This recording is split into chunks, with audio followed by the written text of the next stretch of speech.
Well, hello everyone. It's Wednesday, which means here at Star Pupil it's all about writing Wednesdays. I can't believe that it's Wednesday again. I can't believe that we're in the middle of June. The month seems to be racing away. The weather doesn't seem to have realised it's the middle of June. It's a bit grey and gloomy here today. But hopefully where you are, it's a little bit brighter and sunny.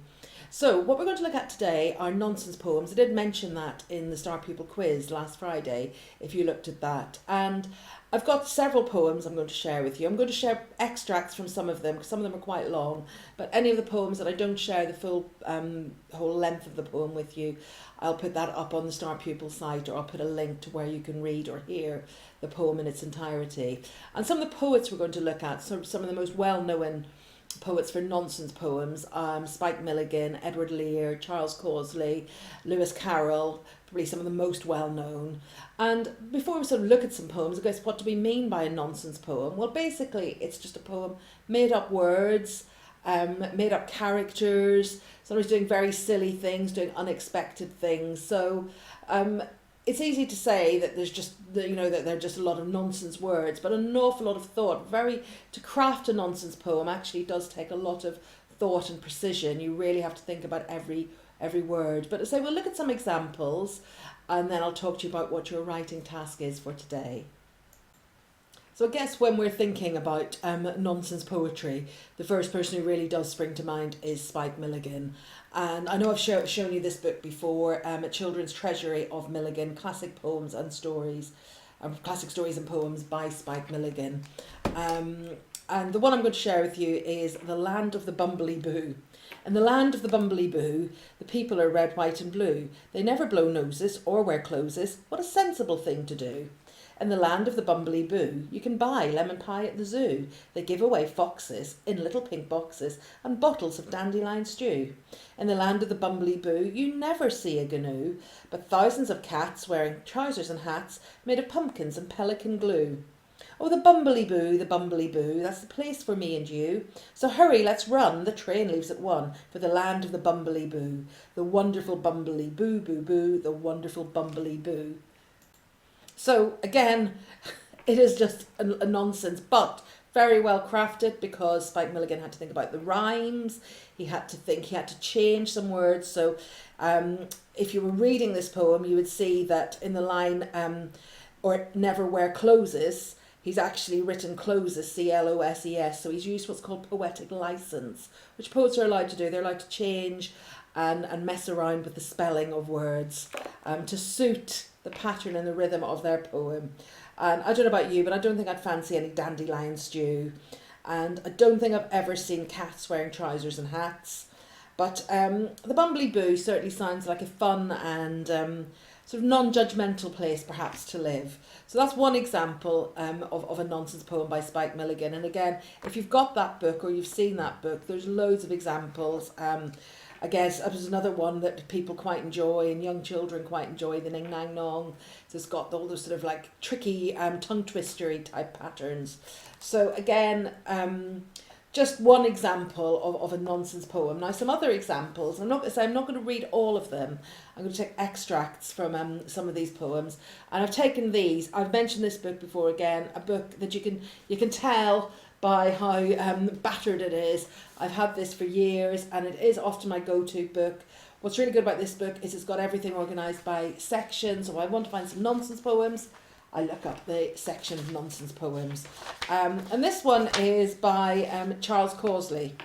Quack, said the billy goat. Quack, said the billy goat. Oink, said the hen. Meow, said the little chick running in the pen. Hobble gobble, said the dog. Cluck, said the sow. Twit twoo, the donkey said. Baa, said the cow. Hee-haw, the turkey cried. The duck began to moo. All at once the sheep went cock-a-doodle-doo. The owl coughed and cleared his throat, and he began to bleat. Bow-wow, said the cock, swimming in the leat. Cheep, cheep, said the cat, as she began to fly. Farmer's been and laid an egg. That's the reason why. So again, a little bit of nonsense by Charles Causley, but really he had to think very carefully about all the rhymes and what the different animals were going to say that wasn't what we would have expected them to say. And what I'm going to do now is I'm just going to share a couple of verses from a couple of poems, and what I'll do is I'll put a link, or I'll put a copy of the poem in its entirety on Star Pupil Facebook page so that you can see it or hear it. But the first one, and you'll be familiar with this poet from some of his novels which he wrote, including Alice's Adventures in Wonderland and Alice Through the Looking Glass. But he also wrote lots of nonsense poems, and this one is called a Jabberwocky. 'Twas brillig and the slithy toves did gyre and gimble in the wabe. All mimsy were the borogoves and the mom rathside grabe. Beware the Jabberwock, my son, the jaws that bite, the claws that catch. Beware the Jub bird and shun the fruminous bandersnatch. And I remember looking at that poem with a class several times. I've done it a few times with classes, and we've always come up with our own interpretations and different interpretations of some of the things that Lewis Carroll has described in that, and we've wondered what a bandersnatch was and the Jub bird, what borogoves were. So we had great fun trying to interpret that, maybe a little bit of consternation sometimes as well.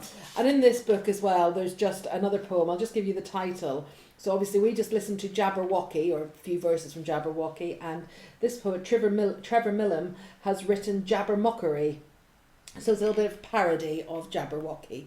And I'll put a copy of that on my Star Pupil page as well, so you can have a little read of that.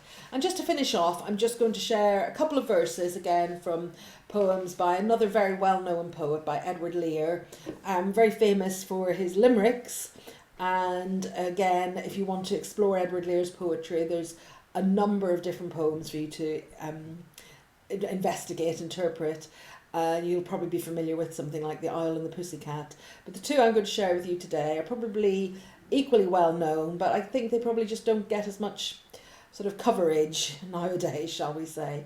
So the first one is the opening verse from The Jumblies. They went to sea in a sieve, they did, in a sieve they went to sea. And spite of all their friends could say, on a winter's morn, on a stormy day, in a sieve they went to sea.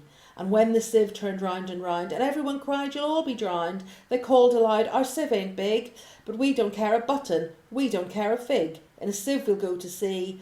Far and few are the lands where the Jumblies live. Their heads are green and their hands are blue, and they went to sea in a sieve. And I remember reading that when I was at school many, many years ago. And I think I even remember drawing those Jumblies with their green heads and their blue hands going to sea in a sieve. And again, I'll put that full poem on the Facebook page so you can see what happens to the Jumblies. And the final little verse I'm going to share with you, again, it's another Edward Lear poem, as I say. I've taken this one from another anthology, Poetry by Heart, but you can find these poems anywhere. And this is the Quangle Wangle's hat. On the top of the crumpety tree, the Quangle Wangle sat, but his face you could not see, on account of his beaver hat. For his hat was 102 feet wide, with ribbons and bibbins on every side, and bells and buttons and loops and lace, so that nobody ever could see the face of the Quangle Wangle Quee. And again, I remember making Quangle Wangle hats and acting out that poem. And again, I'll put that full poem on my Facebook page, because you'll see there's lots of repeating patterns in it as well. And I guess that brings me back to what I was saying about nonsense poems, that while some of the words might seem a bit peculiar, the craft that goes into making a nonsense poem is really quite incredible. So I hope you enjoyed those different examples of nonsense poems. And your activity today, or your task for today, in fact, there's a couple of choices.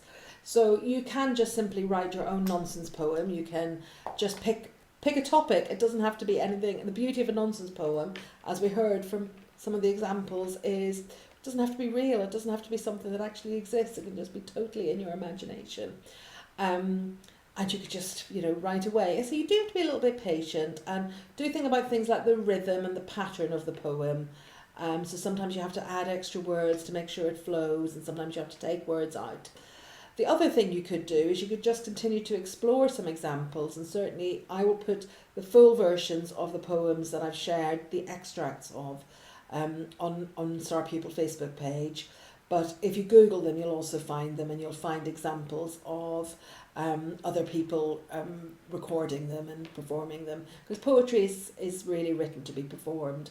So if you want to have a go writing your own, if you want to have a go at doing a little bit like Trevor Milsom did, and he wrote Jabbermockery, of doing a little parody or writing your own version, maybe writing an extra verse, as long as you credit the original poet. You can't pass somebody else's work off as your own, but you can say they're your inspiration. So those are your sort of activities for today. Now, I did mention at the very beginning onomatopoeia, and I don't want to spend a lot of time in that because next week on Writing Wednesday we're going to look at onomatopoeia in a little bit more detail. But just to finish off with Spike Milligan, who we started with, a very short little poem he wrote. Onomatopoeia, thud wallop crash. Onomatopoeia, snip snash gash. Onomatopoeia, whack thud bash. Onomatopoeia, bong ting splash. An onomatopoeia, as I say, are words that sound like they are. So, for example, boom. And in fact, there we've got Spike Milligan's drawing of I guess a sergeant major banging his big sergeant major drum, going boom, boom, boom. So, have fun. Enjoy writing your poems. If you ever want to share them, I'd love to see them. And adults out there, poetry is something that I'm very passionate about, that I have a lot of experience of teaching. I have a lot of resources, as I've shared. So if it's something you're looking for some support with in particular, please do get in touch. I do still have some slots for online tuition, and it can be a bit more focused. It can look at particular areas of poetry, and particularly maybe looking at interpreting poems a little bit more. But have a good Wednesday, and I will see you very soon. Okay, bye-bye.